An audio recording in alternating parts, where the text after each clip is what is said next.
You enter a space designed for listening, not discussion, not debate. Listening. The room is arranged so attention moves in one direction. Chairs face forward. The light is soft but focused. Everything suggests that clarity will come from somewhere else. There is a calm confidence in the air. Not urgency, not excitement, just reassurance. The feeling that someone has already thought this through for you. People sit comfortably, notebooks open, bodies angled slightly inward. They are ready to receive. No one looks lost. No one looks unsure. The room holds them. At the front, there is a place prepared for a voice. A single position that feels slightly elevated, even if it isn't physically higher. The focus gathers there naturally. The space teaches you where to look. Nothing here feels controlling. That's important. It feels supportive, gentle, like guidance offered out of care. The kind of care that removes friction. You notice how questions are rare, not because they are forbidden, but because they feel unnecessary. The room promises direction, and direction is comforting. The atmosphere suggests that confusion is temporary, that doubt is normal, but only as a phase. Soon, it will be replaced with understanding. Someone else has the map. People lean in when the guidance begins. Heads nod at familiar moments. There is recognition, relief. Someone is finally saying the thing out loud, the thing that was hard to organize alone. The room doesn't rush, it doesn't overwhelm, it breaks things down. Step by step, thought by thought. Complexity becomes manageable. Decisions become simpler. You can feel the quiet exchange happening. Responsibility moves gently away from the individual. You don't have to figure this out alone. You don't even have to figure it out at all. You just have to follow along. The guidance feels personal, even though it's shared. That's part of its strength. Each person hears what they need, or what they hope to hear. The room rewards attention. It offers coherence, a way to think without effort, a path that feels tested, approved, safe. By the time you settle in, the idea of thinking independently feels heavy. Why struggle when someone else has already done the work? The room doesn't say that. It doesn't have to. It simply makes guidance feel like care.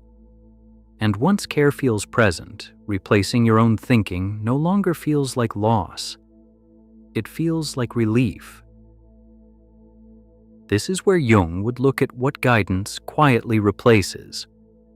Not confusion, but effort. Not ignorance, but uncertainty. The mentor promises clarity. That promise feels kind. But Jung would watch what happens when clarity arrives too easily. When answers come before questions have fully formed. The shadow here is doubt. Not loud doubt, but the small, uncomfortable kind. The kind that asks, what do I really think? That doubt doesn't disappear. It just loses its place. Guidance fills the space before doubt has time to speak. People don't stop thinking because they are weak. They stop because thinking alone can feel heavy, isolating, risky. Jung understood how relief can be mistaken for truth. When guidance is present, uncertainty starts to feel like a flaw. If someone else sees clearly, why don't you? The gap becomes personal. The shadow grows around self-trust. Jung would notice how people begin to split. There's the self that listens and the self that questions. The listening self is rewarded. It feels calm, supported. The questioning self becomes inconvenient, slightly embarrassing, easier to silence than explore. Over time, people learn which parts of themselves are welcome. Curiosity is fine as long as it leads back to the mentor. Doubt is allowed as long as it resolves quickly. Independent conclusions feel unnecessary. The shadow fills with unspoken thoughts, hesitations that don't get voiced, ideas that don't fit the guidance. These aren't rejected openly, they are simply set aside. Jung believed the shadow gains strength when ignored. Here, it gains strength quietly. People become fluent in repeating guidance, but less fluent in naming their own inner signals. The crowd makes this easier. When many people nod at the same moment, inner conflict feels out of place. Agreement creates safety. Difference creates friction. The mentor doesn't ask you to abandon yourself. That would be obvious.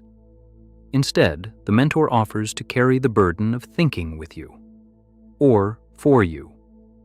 The exchange feels fair, but Jung would ask what happens when inner authority weakens, when people no longer practice sitting with not knowing, when guidance becomes the first response instead of the last. The shadow waits there, not as rebellion, as dependency, as the quiet fear that without guidance there might be nothing solid to stand on. And the longer guidance feels necessary, the harder it becomes to trust the parts of yourself that once tried to speak first. This is where Friedrich Nietzsche would begin to notice how guidance slowly turns into virtue, not because it is correct, but because it feels responsible. In this room, listening becomes a moral act. Following guidance looks mature, sensible, even generous. Thinking for yourself starts to feel unnecessary, maybe even arrogant. Why resist help when it is offered so calmly? Nietzsche would hear how obedience is reframed as humility. Trust becomes goodness. Alignment becomes character. The mentor is not just helpful, the mentor is right. No one says this openly. Morality doesn't arrive as rules. It arrives as tone, as posture, as the quiet sense that some responses are more acceptable than others. When guidance is present, disagreement feels awkward, not forbidden, just uncomfortable. It interrupts the flow. It disturbs the shared calm. Saying, "I don't agree," feels heavier than saying, "I'll follow." Nietzsche warned about moral systems that make conformity feel ethical. Here, goodness is measured by how smoothly you fit into the guidance, how easily you adopt the language, how naturally you repeat the conclusions. The mentor does not need to punish. Approval is enough. Those who align feel seen. Those who hesitate feel exposed. Morality works best when it feels social. Over time, people begin to judge themselves through the guidance. They ask not, "Is this true for me?" but, "Is this what I'm supposed to think?" Right and wrong become external. You look outward to locate them. Nietzsche would notice how this weakens personal valuation. When values are received rather than formed, they feel stable but shallow. They don't belong to you. You borrow them. The crowd strengthens this. Shared agreement feels like evidence. When many people accept the same guidance, it feels dangerous to stand apart. Morality becomes something you step into, not something you create. What makes this powerful is how gentle it is. There is no condemnation, no threat, just the quiet implication that goodness lives here and elsewhere is uncertain. Nietzsche would not deny the comfort of this. He would question its cost. When morality is outsourced to guidance, self-trust fades. When virtue is defined by alignment, difference becomes suspect. In this room, morality does not challenge you. It soothes you. And once goodness feels like something you receive, thinking independently begins to feel not brave, but unnecessary. This is where Machiavelli would stop listening to the guidance and start watching what it produces. Not clarity, but order.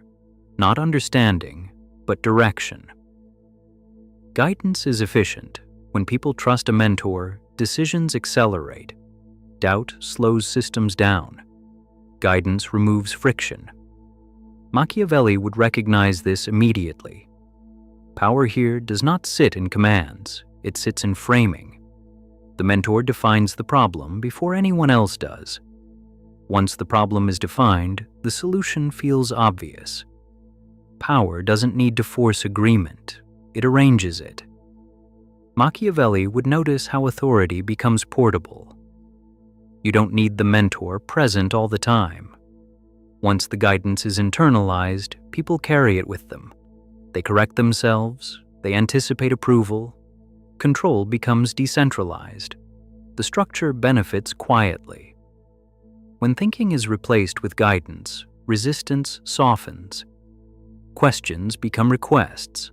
Alternatives shrink. Power thrives when options feel limited but voluntary. The crowd matters here. When many people follow the same guidance, deviation becomes visible, not punished, but noticeable. Standing apart feels costly. Alignment feels safe.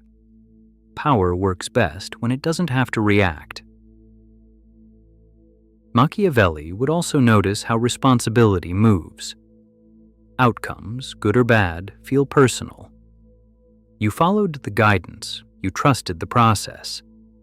If it didn't work, the system remains intact. Authority stays clean. The mentor gains influence without demanding loyalty. Trust does the work. Advice turns into expectation. Expectation turns into habit. Habit turns into obedience, but no one uses that word. What makes this durable is how calm it feels. No urgency, no threat, just direction. People thank the guidance for helping them, even when it limits them. Machiavelli would understand this as strategy, not deception. Power that presents itself as care is rarely questioned. It feels protective, necessary, earned. He would watch how the mentor becomes a reference point. Other voices are measured against it. New ideas are filtered through it. Power expands not by silencing others, but by setting the standard they must answer to. In this room, power does not dominate. It organizes. And once guidance feels indispensable, power no longer needs to act. It waits while people move themselves into place. This is where belief settles into habit. Hill would notice how guidance becomes most powerful when it no longer feels like instruction, when it feels like momentum. The mentor offers a vision that is easy to accept, not because it is proven, but because it is organized. Step follows step. Thought follows thought. The path looks clear.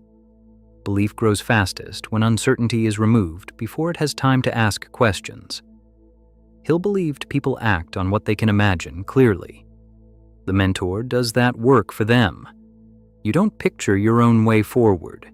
You borrow one that is already shaped, already tested, already walked by others. Belief strengthens through repetition. Each time guidance works, even a little, trust deepens. Each time it feels helpful, doubt loosens its grip. Soon, belief doesn't need confirmation. It expects continuation. What matters here is how belief becomes external. Confidence doesn't come from within. It comes from alignment. From knowing you are following the right voice. The trusted voice. Hill would notice how belief protects itself. When guidance fails, the explanation is ready. You didn't follow closely enough. You misunderstood. You need more guidance. Belief stays intact because responsibility always moves inward. The crowd reinforces this quietly. When many people trust the same mentor, belief feels shared. You are not alone in your confidence. You are part of something larger. Collective certainty feels safer than personal doubt. Belief also feels productive here. You are doing something. Listening, applying, advancing. That activity becomes proof. effort justifies trust. The more you invest, the harder belief becomes to question. Hill understood how belief feeds action, and action feeds belief. The mentor sits at the center of that loop. Guidance becomes the engine, belief becomes fuel. Over time, belief no longer asks where the guidance leads. Direction itself becomes enough. Movement feels like progress. Stillness feels wrong. Nothing about this feels extreme. That's what makes it durable. The mentor doesn't demand devotion, just attention, just trust. Just one more step. Hill would see how belief becomes self-sustaining. The guidance doesn't need to convince anymore. It only needs to continue. And as long as belief keeps moving forward, thinking independently begins to feel unnecessary. In this room, belief doesn't rise suddenly. It settles gently. And once guidance feels like the reason things make sense, trusting without knowing feels like the most reasonable thing to do.